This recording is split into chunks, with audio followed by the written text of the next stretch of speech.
Hello guys, and welcome to my new and improved YouTube channel, thanks to the addition of a microphone. Shout out to the commenter, Batha Lissam. Did I pronounce that right? Please comment down below. For encouraging me to get a legit microphone and giving me some advice. So yeah, absolutely amazing. Alright, so in celebration I'm going to do another exciting video, because I mean, what's more exciting, like talking about sex or talking about like accepting oneself? It's a close call, honestly, but I am going to make a video today on why the kink world is far more advanced civilization than the vanilla world, why it's far superior, and yeah. So, like, one time I went to Japan, and I was amazed. I'm like, this is New York City, but, like, 20 years in the future. This is just, they're light years beyond our technology. And that's kind of how the kink world is versus the vanilla world. So I'm going to give you guys 10 reasons why the kink world is way better than the vanilla world. First of all, disclaimer, I believe, this is what I've heard, alright? Some people believe, and I believe this too, well, I like to believe this, that kink is like a sexual orientation. You either are or you aren't. You're either a muggle or a wizard, Harry. Bad jokes. Alright, so you either are or you aren't, like maybe, I think it's like, 1/10 of the population is, or something like that, who knows. But if you are, then you can enter into the Hogwarts that is the kink community, and I've only recently kind of got into it a little, even though I've always been into it, like in my personal life. I just started getting more into, learning about it on FetLife. I went to an actual event and I was stunned by what I learned and saw. And so here are the 10 reasons why it's far better. All right, number one reason is smarter people. Yeah, like I was shocked. When I'm on FetLife and I'm reading people's writings and their profiles, I'm just like, so this is where all the smart people left the dating pool and began congregating here online, because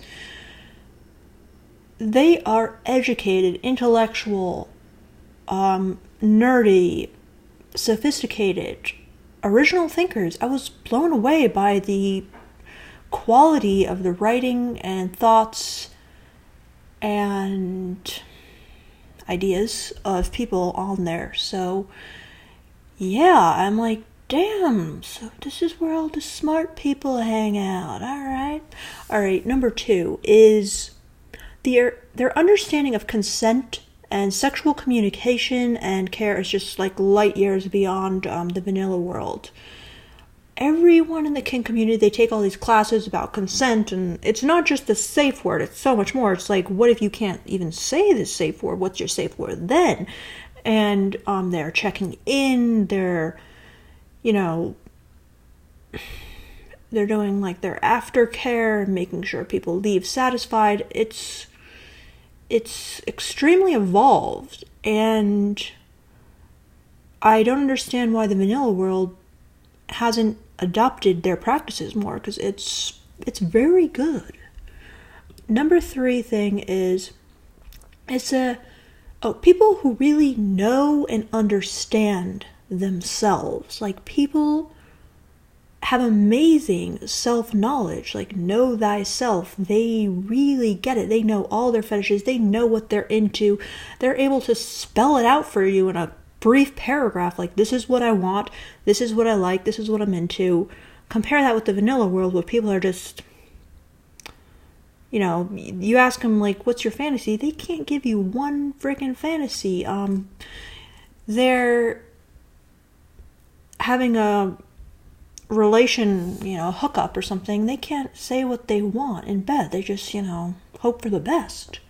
So these people are, like, again, far more advanced. Number four is it's an inverse sex-positive world where no one is shamed for being a slut. It's like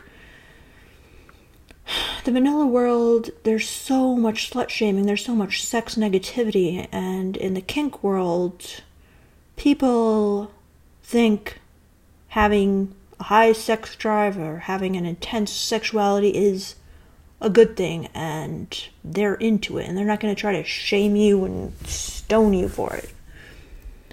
Alright, number 5 thing is people who are brave enough to own and accept themselves in the kink community. Like, you have to be brave to basically proclaim yourself as a perverted freak and just be like, this is who I am. Yes, I have this, I saw this on Reddit the other day. It's like a tattoo of saying, I am like this person's slave, like all over the back, you know, just some weird, freaky stuff. Yeah. I lost my train of thought when I started kink shaming, because I was thinking about that. But anyway, not that I think that's actually bad, but yeah, so, what was I saying? Oh yeah, they're brave enough to own and accept themselves, where so many people do not have the courage to just be like, love me, love my kinks. So, yeah, it takes a high level of kind of like a rebel quality in someone, which I think is really cool. So number 6 is people who see people on a deeper level for their mind and who they are, not just their looks. Like, a lot of people, they make fun of kind of these older sex communities, like swingers and the kink community, say, oh, they're so like ugly and old and they're not attractive. And it's like, yeah, because they're not shallow like you, and they see people for their mind more and for kind of like their soul and their connection more than just, are you hot? Who cares, like, what your personality is like?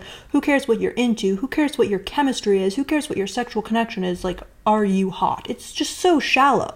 And the people in the kink world like maybe an unconventional looking person for their skills and their chemistry and their mental connection. So I think that's really cool.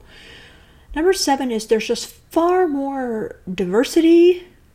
Like, there's so much like gender fluidity. Like, when I went to my first kink event and I saw people in the dungeon of all different like genders on the spectrum, like playing with each other, I thought it was really interesting. And it was far more interesting than just, you know, sex is between a man and a woman. I have been hearing and reading about all these gender fluid, non-binary people, but I don't think I'd really ever like even seen one. It shows how like sheltered my life is. I mean, maybe I had and I didn't really know it, but it's amazing how diverse the kink world is. And in addition, there's so many diverse interests in kinks and relationship styles, and it's just a very rich and fascinating world. Number 8 is guys are not creepy for the most part. Like, when I went to my first kink event, I was amazed by how respectful the guys were. Like, they all came up to me and said, or the people who did come up to me, they were like, you know, I don't mean to pressure you. I don't want you to think that I'm saying we have to do something, but if we did, this is what I would do. Like, I was amazed at how respectful they were.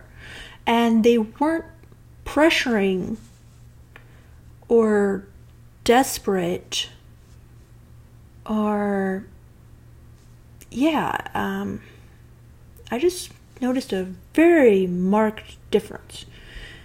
Number 9, I guess I kind of already covered this, but advanced relationship styles, like, you know, their polyamory and relationship anarchy, and it's really fascinating to explore and to examine the cons of toxic monogamy, an interesting concept I learned about, which I might make a video about.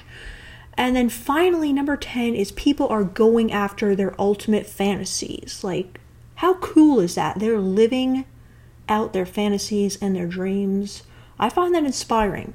So those are my 10 reasons. I hope you enjoyed this video, and tell me what you think of this video or my new sound quality. And thank you.